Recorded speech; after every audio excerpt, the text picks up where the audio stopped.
నమస్తే, నేను Chandana. Welcome to great Andhra big story. ప్రధాని నరేంద్ర మోదీ నాకు ఆత్మీయ మిత్రుడు అని వేదిక మీద ఆయన లేని సభల్లో చెప్పుకునే పవన్ కళ్యాణ్ ఆయన సమక్షంలో నాకు పెద్దన్నయ్య అని చెప్పుకోగల స్థాయికి రావడం ప్రమోషనే. ఈ ప్రమోషన్ కోసమే పవన్ కళ్యాణ్ తన జనసేన పార్టీని బీజేపీతో పొత్తు బంధంలోకి దించి తెలంగాణ ఎన్నికల్లో బరిలోకి దిగుతున్నారా? ఈ పోటీ ద్వారా ఆయన తన జనసేన పార్టీకి రాజకీయ లబ్ధిగా రాబట్టుకుంటున్నది ఎంత? పార్టీతో పాటు వ్యక్తిగతంగా కూడా పరువు ప్రతిష్టల పరంగా పోగొట్టుకుంటున్నది ఎంత? ఇక్కడ ఎదురు కాగల దెబ్బలకి ఏపీలో అంతో ఇంతో ఘనంగా కనిపిస్తున్న పార్టీకి జరిగే నష్టం ఏమిటి? తెలంగాణ బరిలోకి పార్టీ దిగుతున్న వైనం గమనిస్తే వాపు బలుపు లాంటి పదబంధాల పోలికలు పనికేరావు. పైన ఉన్న పటాటోపంతో ఏ మాత్రం నిమిత్తం లేదు, లోన ఉన్నదంతా డొల్లే డొల్లా అని అర్థమవుతుంది. తెలంగాణ ఎన్నికలు ఏపీ రాజకీయాల్లో కీలకమైన ఎలిమెంట్గా భావిస్తున్న జనసేన పార్టీపై చూపగల ప్రభావం గురించిన విశ్లేషణే ఈ వారం గ్రేట్ ఆంధ్ర బిగ్ స్టోరీ. తెలంగాణలో బయలుపడిన వైఫల్యం, ఏపీలోనూ ప్రభావం, జనసేన డొల్లే డొల్లా.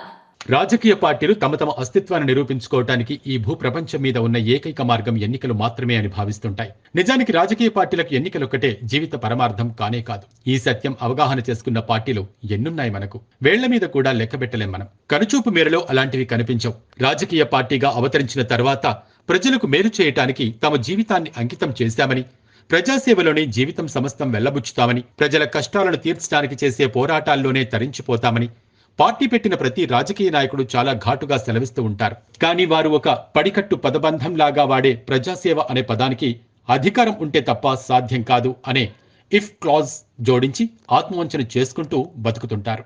అందుకని ఎన్నికల్లో పోటీ చేయటం రాజకీయ పార్టీ జీవిత పరమావధి అని, రాజకీయ అస్తిత్వ నిరూపణకు అదొక్కటే మార్గం అనే భ్రమలోనే జీవిస్తూ ఉంటారు. పవన్ కళ్యాణ్ స్థాపించిన జనసేన పార్టీ పైన చెప్పుకున్న సిద్ధాంతానికి అతీతమైన పార్టీ ఎంత మాత్రమూ కాదు.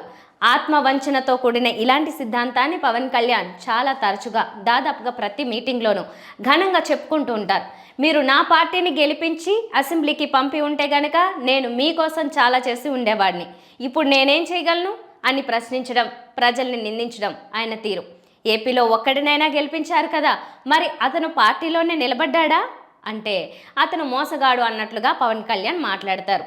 అలాంటి మోసగాళ్లను, నిబద్ధత లేని వ్యక్తులను పార్టీ అభ్యర్థులుగా మోహరించి నన్ను గెలిపించలేదు అని దీనాలాపాలు చేయడం ఏమిటో ఆయనకే తెలియాలి. అలాంటి వారితో ఎలాంటి లాలుచీపడి ఎంపిక చేశాడో బయటకు చెప్పగల ధైర్యం పవన్కు ఉండదు. నిజం చెప్పాలంటే తాను ప్రవచించే సిద్ధాంతాలకు తగినట్టుగా ఎంపిక చేసి బరిలో దించడానికి ఆ పార్టీకి అభ్యర్థులు లేరు. సిద్ధాంతాలకు తగిన వారే కాదు కదా, అసలు ఆ పార్టీ తరపున బరిలోకి దిగి నిలబడగలిగే వారే లేరు. అందుకే పరిస్థితి ఎన్నిక దాకా వచ్చినప్పుడు జనసేన పార్టీలో డొల్లతనం బయటపడింది. ఆ పార్టీ వారు దీనిని ఒప్పుకోకపోతే వారికి ఆత్మహత్య సదృశం అవుతుంది.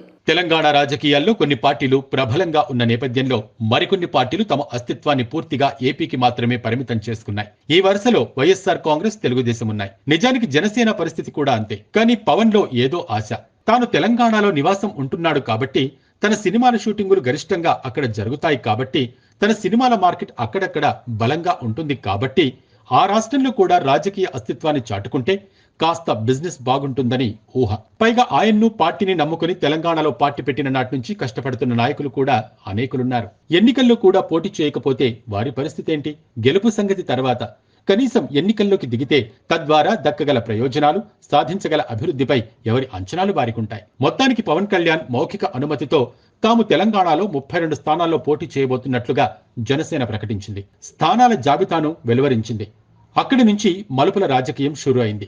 భారతీయ జనతా పార్టీని వారిని ఆశ్రయించడం, 4 ఏళ్లుగా ఎన్డీఏ భాగస్వామిగా కాదు కదా, అసలు ఒక పార్టీగానే జనసేనను గుర్తించకుండా చులకన చేసిన వారితోనే పొత్తులకు సిద్ధపడటం జరిగింది.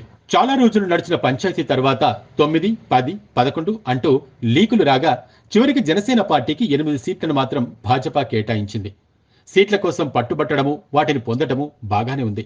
కనీసం అక్కడ పోటీ చేయించడానికి పార్టీకి అభ్యర్థులున్నారా? ఆ విషయంలో జనసేన బలహీనత బయటపడిపోయింది. పార్టీ పైకి ఎన్ని కబుర్లు చెప్పుకున్నప్పటికీ లోన మొత్తం డొల్లే అనే సంగతి తేలిపోయింది. 8 స్థానాలకు జనసేన అభ్యర్థులను ప్రకటిస్తే అందులో కేవలం 5 మాత్రమే పార్టీతో ముందు నుంచి అనుబంధం కలిగి ఉన్నవారు. 8లో 3 స్థానాలకు కనీసం తమ సొంత అభ్యర్థులకు గతి లేని ఫిరాయించి వచ్చిన వారికి టికెట్ ఇవ్వడమే తప్ప వేరే దోవలేని దీన స్థితిలో ఆ పార్టీ ఉంది. కూకట్పల్లి నియోజకవర్గం నుంచి ముందు రోజు వరకు బీజేపీ టికెట్ కోసం ప్రయత్నించిన ముమ్మారెడ్డి ప్రేమ్ కుమార్ హఠాత్తుగా జనసేనలోకి ఒక గెంతు వేసి టక్కున టికెట్ పట్టేశారు. కొత్తగూడ అభ్యర్థి లక్కినేని సురేందర్రావు, అశ్వారావుపేట అభ్యర్థి ముయ్యబోయిన ఉమాదేవి 2 రోజుల ముందే ఆ పార్టీలో చేరారు. ఈ ఫిరాయింపులే గనక లేకపోతే జనసేనకు క్యాండిడేట్లకు దిక్కులేదన్నమాటే.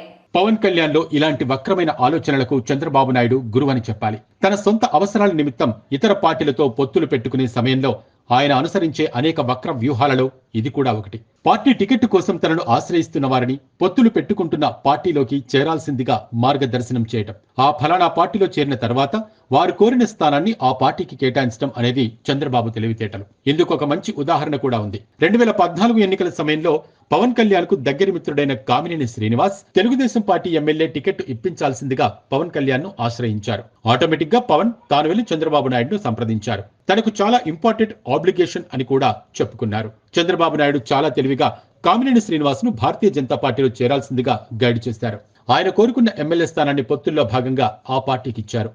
ఆయన ఎమ్మెల్యేగా నెగ్గడం, ఆ పిమ్మట చంద్రబాబు ఆశీస్సులు ఎటూ ఉన్నాయి గనక మంత్రి కూడా అయిపోవటం చాలా సహజంగా జరిగింది. చంద్రబాబు పవన్ మధ్య జరిగిన అనేక రాయబారాల సందర్భాల్లో కూడా కామినేని శ్రీనివాస్ చాలా కీలకంగా వ్యవహరించిన సంగతి అందరికీ గుర్తుండే ఉంటుంది. ఇదే ఆలోచనను ఇప్పుడు పవన్ కళ్యాణ్ మరోసారి ప్రయోగించారా? అది వికటించిందా? చివరికి అలాంటి వక్రమైన ఆలోచన వలన తన పరువు పోగొట్టుకోవాల్సిన పరిస్థితి ఏర్పడిందా అనే అభిప్రాయం ప్రజలకు కలుగుతోంది. ఎందుకంటే కూకట్పల్లి జనసేన అభ్యర్థిగా ముమ్మారెడ్డి ప్రేమ్ కుమార్ పేరును ప్రకటించినప్పుడు ఆయనతో పవన్ కళ్యాణ్కు ఎంతో కాలం నుంచి ఉన్న ఆత్మీయ బంధాన్ని అందరూ నెమరు వేసుకున్నారు. ఆయన ఎప్పటి నుంచో పవన్కు సన్నిహితులని, ఎంతో కాలంగా పార్టీ సిద్ధాంతాల పట్ల ఆకర్షితులై ఉన్నారని డప్పు కొట్టుకున్నారు.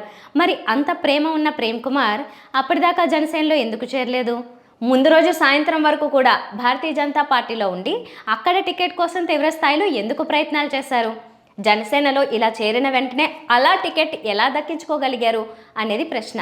పవన్ కళ్యాణ్ కు ఇరకాటం కలిగించే వ్యవహారం ఇది. ఎందుకంటే ప్రేమ్ కుమార్ తనకు ఎంతో కాలం నుంచి స్నేహితుడు అని చెప్పుకుంటే గనుక ముందు రోజు వరకు బీజేపీలో ఎందుకు ఉన్నాడనే ప్రశ్నకు ఆయన వద్ద జవాబు ఉండదు. బీజేపీ నుంచి ఫిరాయించిన కొన్ని గంటల వ్యవధిలో జనసేన టికెట్ దక్కించుకున్న నేపథ్యంలో ఆ విషయాన్ని ఒప్పుకుంటే గనుక కూకట్పల్లి వంటి ఇంపార్టెంట్ నియోజకవర్గంలో కూడా ఫిరాయించిన వారు వస్తే తప్ప తమ పార్టీ తరపున జనసేనకు అభ్యర్థి కూడా దిక్కు లేదని సంకేతాలు వెళ్తాయి. ఆ రకంగా పవన్ కళ్యాణ్ తన పరువు తాను తీసుకున్నారు. భారతీయ జనతా పార్టీకి యావత్తు తెలంగాణ రాష్ట్రంలో పరిశీలించినప్పుడు ఉమ్మడి ఖమ్మం జిల్లాలో ఠికానా లేదు.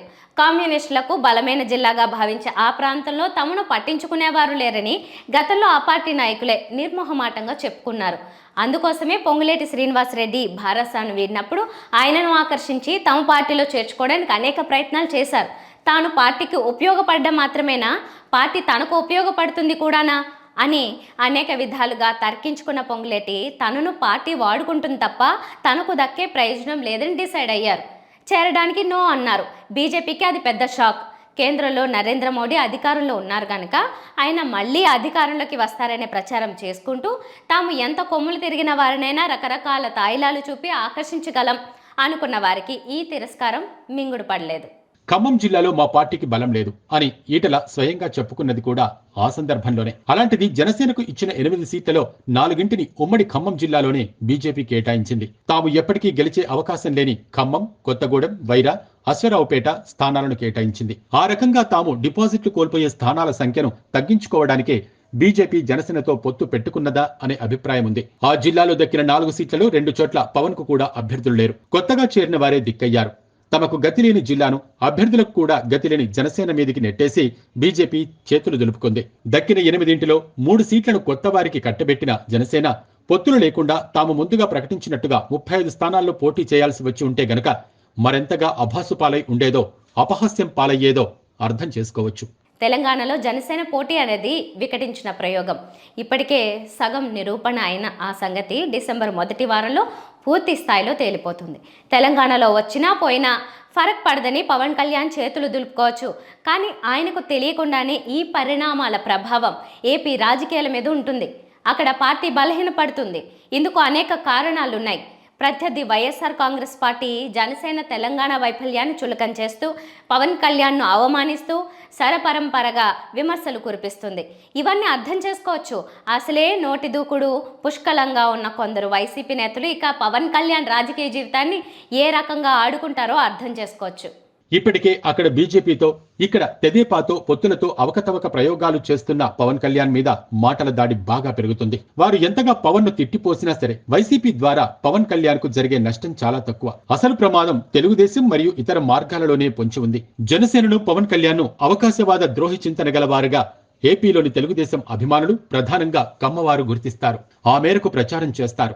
తెలంగాణలో కేసీఆర్ మళ్లీ గెలవకుండా చూడటానికి తమ అధినేత చంద్రబాబు నాయుడు ఆ రాష్ట్రంలో ఎంతో క్షేత్రస్థాయి బలం ఉన్న తెలుగుదేశం పార్టీనే పోటీకి దూరం ఉంచిన తీరును వారు గుర్తు చేస్తారు. చంద్రబాబు సంకల్పం ఒక తీరుగా ఉంటే దానికి విరుద్ధంగా పవన్ కళ్యాణ్ వ్యవహరించడం వారికి ద్రోహంగా కనిపిస్తోంది. చంద్రబాబుతో స్నేహం కూడా పవన్ కళ్యాణ్ అవకాశవాదం మాత్రమే అని వారు ప్రచారం చేస్తారు. రేపు ఏపీలో పార్టీ అధినేతల మధ్య బంధం బాగుండి పొత్తులతో బరిలోకి దిగనుండగా కమ్మవర్గం, తెలుగుదేశం వీరాభిమానులు మాత్రం జనసేనకు ఈ కారణాల వలన చేటు చేసే అవకాశం ఉంది.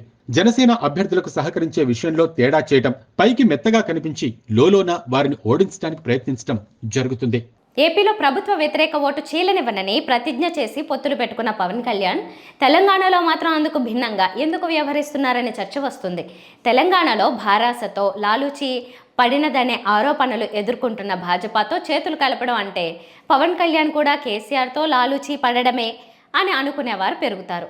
ప్రభుత్వ వ్యతిరేక ఓటు చీల్చడానికి, తద్వారా కేసీఆర్ మళ్లీ సీఎం కావడానికి పవన్ కళ్యాణ్ పాటుపడ్డారనే విమర్శలు తప్పవు. వీటిని మించిన ప్రమాదం చంద్రబాబు వైపు నుంచే ఉంది. ఏపీలో పొత్తులు కుదుర్చుకోవడంలో భాగంగా సీట్ల సంఖ్య కోసం బేరమాడగల ఈ పవర్ స్టార్కు సన్నగిల్లిపోతుంది. అక్కడ 8 సీట్లు పుచ్చుకుని నువ్వెన్ని గెలిచావు కాబట్టి ఓవరాక్షన్ చేయకుండా ఏపీలో ఇచ్చిన సీట్లు పుచ్చుకుని మా గెలుపు కోసం కష్టపడు, నీ రాజకీయ భవిష్యత్తు సంగతి మేం చూసుకుంటాం తరహా నాటకీయమైన డైలాగులో చంద్రబాబు నాయుడు మైండ్ గేమ్ ఆడే ప్రమాదం ఉంది. 119 స్థానాల్లో 8 పుచ్చుకుంటే 175లో నీకెన్నివ్వాలి అనే చర్చ వచ్చిందంటే పవన్ కళ్యాణ్ పని మటాషే. ఆయన కోరుకుంటున్న 30 కూడా దక్కవు. అలాంటి మైండ్ గేమ్ లో చంద్రబాబు నిష్ణాతుడు. చెప్పుకోవడానికి తెలంగాణలో 8 సీట్లు దక్కాయి అంతే.